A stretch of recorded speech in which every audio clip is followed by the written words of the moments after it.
नमस्कार। विगत प्रश्नों के विश्लेषण में शिक्षा मनोविज्ञान के ये दूसरी क्लास है।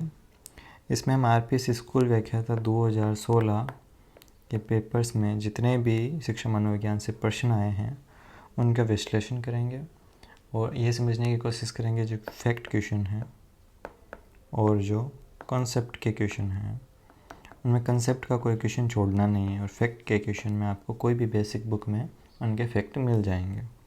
आज हमारा टॉपिक है सेकंड, अधिगमकर्ता का विकास।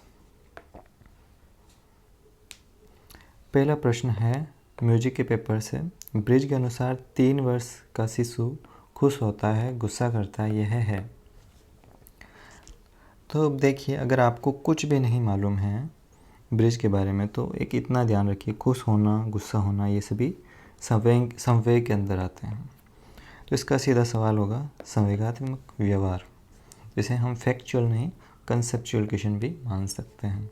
अब देखते हैं ब्रिज क्या कहता है संवेग विकास के बारे में। इन्होंने 2 साल के बच्चे तक टोटल 11 तरह के संवेगों के विकास के बारे में जिक्र किया है, जिसमें सबसे पहले हैं भय, घृणा, क्रोध और आनंद में ये खुश होना। ठीक है, तो आपको अगर यह चीज़ नहीं भी पता है तो आप कॉमन सेंस से इसका उत्तर दे सकते हैं। अगला प्रश्न भी म्यूजिक के पेपर से ही है। सांस्कृतिक परिदृश्य एवं सामाजिक विकास के कारण तनाव हो सकता है। बहुत ईजी क्वेश्चन है, क्योंकि सांस्कृतिक परिदृश्य और सामाजिक विकास इनके साथ तालमेल बिठाना किशोरों के लिए थोड़ा मुश्किल होता है और इस कारण उनमें तनाव उत्पन्न होता है। तीसरा क्वेश्चन भी इसी पेपर से है। शीघ्रतम शारीरिक एवं मानसिक परिवर्तन के कारण किशोर व्यक्तित्व को कहा जाता है तूफान का काल। ये देखिए, अभी तक जितने भी क्वेश्चन आए हैं इनका लगभग अगर हम टफनेस देखें तो ये लगभग रीट के एग्ज़ाम तक की ही टफनेस है। बहुत ईजी क्वेश्चन है। अगला प्रश्न देखते हैं, म्यूजिक से ही है। विभिन्न अध्ययनों के आधार पर यह स्पष्ट हुआ है कि जन्म से 2 वर्ष तक बालक का विकास द्रुत गति से होता है और उसके बाद में धीमा हो जाता है। मतलब अगर कॉमन स्टडीज़ से देखा जाए तो मोस्टली जन्म से 2 साल तक तो विकास तेज होता है, उसके बाद में धीमा हो जाता है। तो धीमा कब होता है? तो 2 से किशोरावस्था तक, 3 से नहीं, 4 से नहीं। ये बहुत ही कॉमन सेंस के क्वेश्चन है और पेपर म्यूजिक का है, क्योंकि अगर 2 साल तक वो तेज़ विकास हो रहा है तो 2 साल के बाद में, और हम देखते हैं कि जो विकास है किशोरावस्था तक चरम पर होता है, तो धीमा कहाँ पर होगा? 2 से किशोरावस्था तक।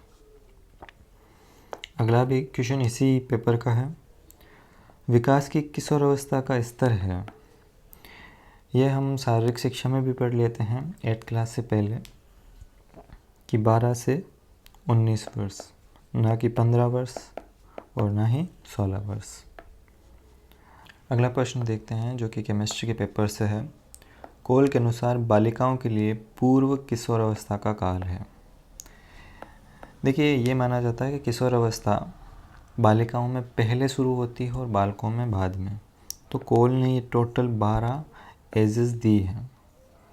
तो क्या आपको सब ये रट के रखनी है? नहीं, ये इजी है, कॉमन, क्योंकि देखिए प्रारंभिक बाल्यावस्था तक तो इसने कोई फ़र्क माना नहीं है बालक और बालिका में।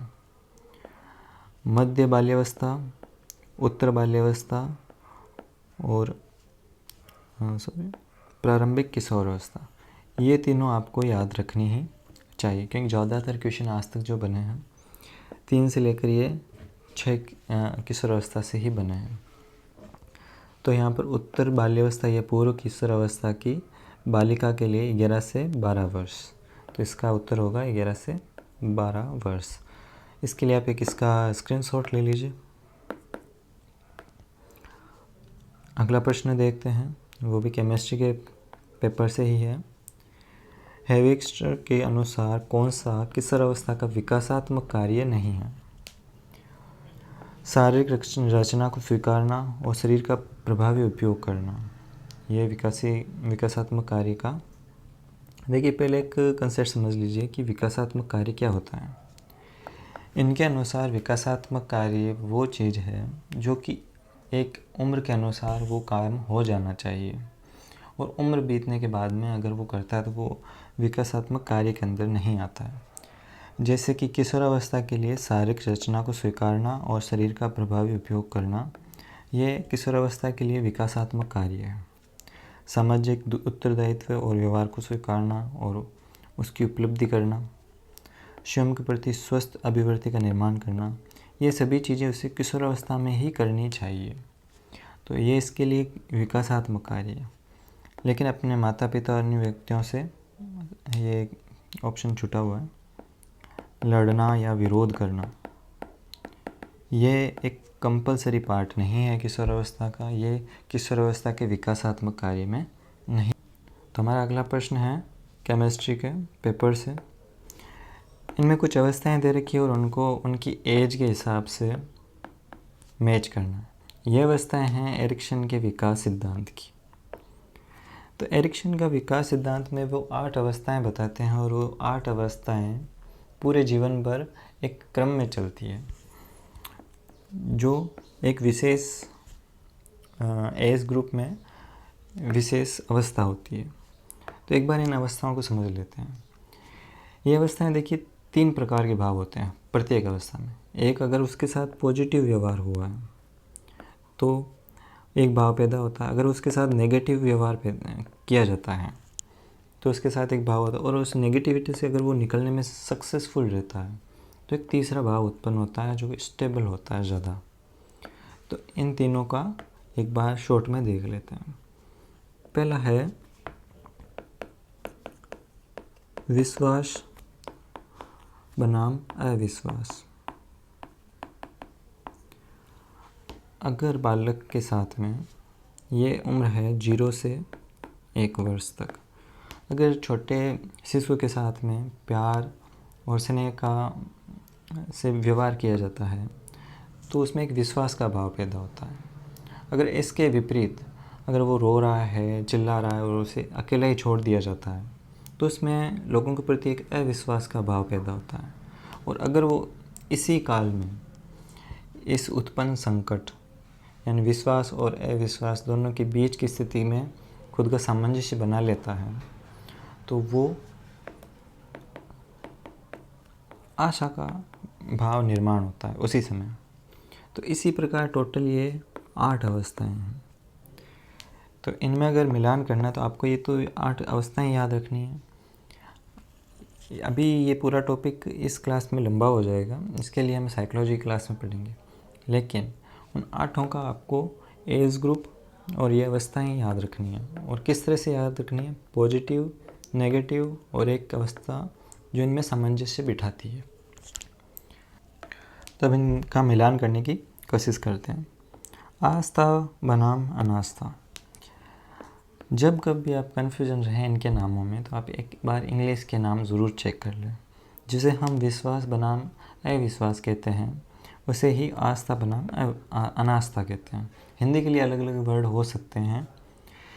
तो इसकी भी हमने देखा है 0 से 1 वर्ष, और उसके बाद में स्वायत्ता बनाम संदेह, इसकी है 1 से 2 वर्ष, और पहल बनाम ग्लानि, इसकी है 3 से 5 वर्ष, और जिसमें अपनी अस्तित्व को ढूंढता है वो है किशोरावस्था 13 से 18 वर्ष।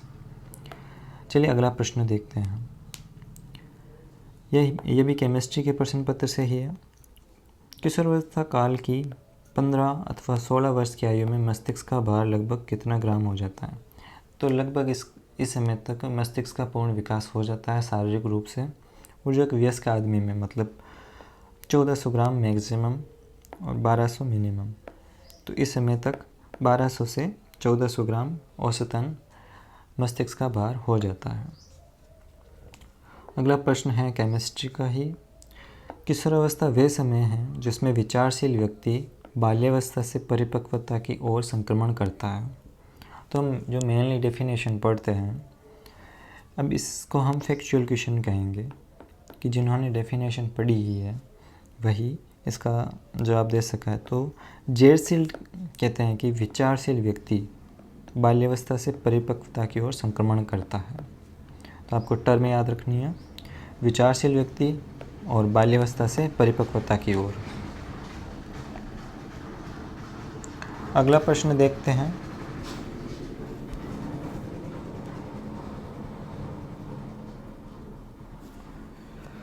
अगला प्रश्न देखते हैं जो कि मैथमेटिक्स के प्रश्न पत्र से है। निम्न में से कौन सा विकास का सिद्धांत नहीं है? समन्वय का सिद्धांत, निरंतरता का सिद्धांत, निश्चित प्रतिमान का सिद्धांत और विशिष्ट से सामान्य अनुक्रियाओं की ओर बढ़ने का सिद्धांत। अगर आपको इन तीनों के बारे में नहीं भी पता है तो आप एक कॉमन सेंस इसका जवाब निकाल सकते हैं।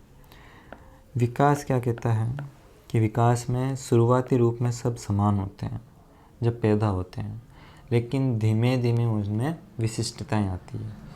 तो विकास सामान्य से विशिष्ट की ओर है, तो ये उसका उल्टा लिख रखा है, तो इसका जवाब होगा ये। चलिए अगला प्रश्न जो किसी प्रश्न पत्र से है। विकास का मनोसामाजिक अवस्था दृष्टिकोण किसने प्रतिपादित किया है? तो इसका प्रतिपादन एरिक्सन ने किया है। देखिए जो 2016 के प्रश्न पत्र हैं उनमें टॉपिक भी सेम रखे गए हैं। अगर एक टॉपिक से एक प्रश्न पत्र में सवाल पूछा गया तो दूसरे में या तो वो सेम ही रिपीट हुआ है या उसी टॉपिक में। तो अगर विकास के सिद्धांत की कहें तो जो 2016 में जितने भी प्रश्न आए वो सारे के सारे एरिक्सन से आए। तो मनोसामाजिक अवस्था दृष्टिकोण एरिक्सन का है। अगला इकोनॉमिक्स से है। मानव विकास होता है, हर एक लेवल का क्वेश्चन है। गुणात्मक भी होता है, मात्रात्मक भी होता है। तो गुणात्मक और मात्रात्मक दोनों, ये नहीं होगा क्योंकि ये इसमें कहता है कि अमापनीय है। तो विकास में मनोसामाजिक, सांस्कृतिक और इन सब के साथ में शारीरिक वृद्धि का भी आता है। तो शारीरिक वृद्धि को मापा जा सकता है। तो इसका उत्तर होगा मात्रात्मक और गुणात्मक दोनों। अगला प्रश्न भी इसी प्रश्न पत्र से है। विकास के किस चरण को नायक पूजा की प्रवृत्ति का प्राचुर्य कहा जाता है? तो नायक पूजा शुरुआती किशोर अवस्था मतलब प्रारंभिक किशोर अवस्था में इसकी प्रवृत्ति पाई जाती है। तो इसमें कोई समझाने की चीज़ नहीं है। अगला प्रश्न देखते हैं इसी प्रश्न पत्र का। विकास के किस चरण को नायक की पूजा? ये क्वेश्चन सेम रिपीट हुआ है। अगला प्रश्न देखते हैं। एरिक्सन के सिद्धांत, विकास सिद्धांत में कितनी अवस्थाएं हैं? तो एरिक्सन का ये तीसरा क्वेश्चन है। हमने पहले देखा है कि 8 अवस्थाओं में सिद्धांत को उन्होंने परिभाषित किया है। अगला प्रश्न है। विकास व्यक्ति में नवीन विशेषताओं और योग्यताओं को प्रस्फुटित करता है। अगर आपने विकास को एक बार भी पढ़ा है तो उनकी एक सबसे खास परिभाषा यही है जो कि हरलोक ने दी थी। निम्न कथनों में से वृद्धि एवं विकास के बारे में कौन सा कथन सत्य है? वृद्धि और विकास दोनों मनोसामाजिक है। वृद्धि भौतिक है जबकि विकास मनोवैज्ञानिक है। दोनों भौतिक है नहीं। वृद्धि मनोवैज्ञानिक और विकास भौतिक नहीं, और दोनों ही मनोवैज्ञानिक नहीं है। तो इसका जवाब होगा बी, क्योंकि वृद्धि को माप सकते हैं, भौतिक है, उसे देख सकते हैं, लेकिन विकास मनोसामाजिक है, उसे हम व्यवहार में महसूस कर सकते हैं। विकासात्मक कार्य सिद्धांत का प्रतिपादन किसने किया? ये इकोनॉमिक्स के पेपर में, लेकिन म्यूजिक के पेपर में भी हमने पहले पढ़ा था। किसने इसका प्रतिपादन किया था? हेविंगर्स ने। और हमने विकासात्मक कार्य की परिभाषा भी देखी थी और उसमें किशोर अवस्था के बारे में विशेष उनकी क्वेश्चन था। अगला प्रश्न देखते हैं। राजस्थानी के प्रश्न पत्र से आया है कि अधिगम कर्तारो विकास किशोर अधिगम कर्तारेमाय संवेगों ने आधार मानता है। तो मैकडूगल कितनी मूल प्रवृत्तियां बताता है? ये फैक्चुअल क्वेश्चन है। मैकडूगल 14 मूल प्रवृत्तियां बताता है। अगला भी इसी प्रश्न पत्र से। किन अवस्था रे माय बालक मूर्त वस्तुओं रे आधार पे बनाया गया प्रत्ययांशों या सिद्धांतांशों अमूर्त रे बारा में प्रत्यय निर्माण करना सीखता है। तो अमूर्त विचार किस समय आते हैं? अमूर्त संक्रिया काल में। तो ये वो क्वेश्चन है जिसने कभी ये चीज़ पढ़ी ही नहीं है, अपने कॉमन सेंस से ही इसका जवाब दे सकता है। पहला रहा अनुभवारे आधार मान थोड़ा नयो सीखणो कई प्रकारों अधिगम है। प्रत्यक्षात्मक देख कर, तो इसमें पहले का अनुभव काम नहीं। भावात्मक संवेगों के आधार पर, पहले का अनुभव नहीं है। प्रत्यात्मक सिद्धांत के आधार पर, यह भी पहले का अनुभव नहीं। तो सहचर्यात्मक, जो पहले के अनुभव को अभी के साथ में सहचर्य या उसको मिलान करके नया चीज़ें सीखता है, तो सहचर्यात्मक। ये वे क्वेश्चन हैं जिनमें अगर आपकी थोड़ी लैंग्वेज अच्छी है, आपको इनके अर्थ पता है, तो भी आप इनके जवाब दे सकते हैं। अगला प्रश्न है फिलोसफी का। नैतिक विकास की सामाजिक ठेका निर्धारण अवस्था संबंधित है। ये गलत छपा है। नैतिक विकास की सामाजिक निर्धारण अवस्था, तो अगर नैतिक विकास का सिद्धांत किसका है? कोलेबर का। आप कंप्लीट नोट्स याद नहीं रख सकते या कंप्लीट मैटर याद नहीं रख सकते, लेकिन उनकी हेडिंग तो याद रख ही सकते हैं, क्योंकि ये सबसे इजी क्वेश्चंस हैं। कोलेबर का नैतिक विकास। अगला बीसी प्रश्न पत्र से नैतिक विकास की, अच्छा ये कॉपी हुआ है। शारीरिक, मानसिक एवं व्यक्तित्व विकासों की मूल आधारशिला किस काल में रखी जाती है? तो हम पढ़ते हैं जब बाल्यावस्था को, तो उसके हम जब इंट्रोडक्शन पढ़ते हैं उसी समय ये समझ लेते हैं कि शारीरिक, मानसिक और व्यक्तित्व विकासों की मूल आधारशिला इसी काल में रखी जाती है, क्योंकि इस समय वो बाहर भी निकलता है और ये अपनी दूसरी स्टेज में होता है। तो जो हमने अभी क्वेश्चन सॉल्व किए हैं वो एक्सपर्ट की तरह नहीं किए हैं। क्यों? क्योंकि ये समझाने के लिए क्वेश्चन थे कि अगर आप कॉमन सेंस यूज़ करते हैं, अपना दिमाग थोड़ा भी यूज़ करते हैं और अगर आपको भाषा का अच्छा ज्ञान है, तो आप किस प्रकार जो ये 20 प्रश्न थे लगभग, उन 20 में से 18-19 प्रश्न कर सकते हैं। अब बात आती है जो फैक्चुअल क्वेश्चन है। मैकडूगल की 14 मूल प्रवृत्तियाँ, ये एक फैक्चुअल है। अगर आपको कभी नहीं पढ़ा है तो आप इसे नहीं कर सकते। लेकिन जो 20 में से 15 क्वेश्चन थे वो केवल लैंग्वेज बेस्ड थे। अगर आपको उन चीज़ों का मतलब पता है तो आप कर सकते हैं और वन रीडिंग में ही कर सकते हैं। आपको सब्जेक्ट की बार बार रटने की भी ज़रूरत नहीं है। लेकिन क्या इतने इजी क्वेश्चन अब की बार आएंगे? नहीं, क्योंकि ये 2016 का प्रश्न पत्र है। जब हम 2018 के जिनके एग्ज़ाम 2020 में हुए थे वो प्रश्न पत्र हल करेंगे तो उनमें काफ़ी टफनेस होगी। तो जब इनमें इतनी टफनेस बढ़ी है तो 2022 के प्रश्न पत्रों के जो हम मॉडल क्वेश्चन करेंगे तब आपको ये रहेगा कि आपने अच्छी तैयारी की है या नहीं की है। तो मिलते हैं अब अगली क्लास में तीसरे टॉपिक के साथ में। धन्यवाद, और चैनल को सब्सक्राइब ज़रूर कर लें ताकि हम जुड़े रहें।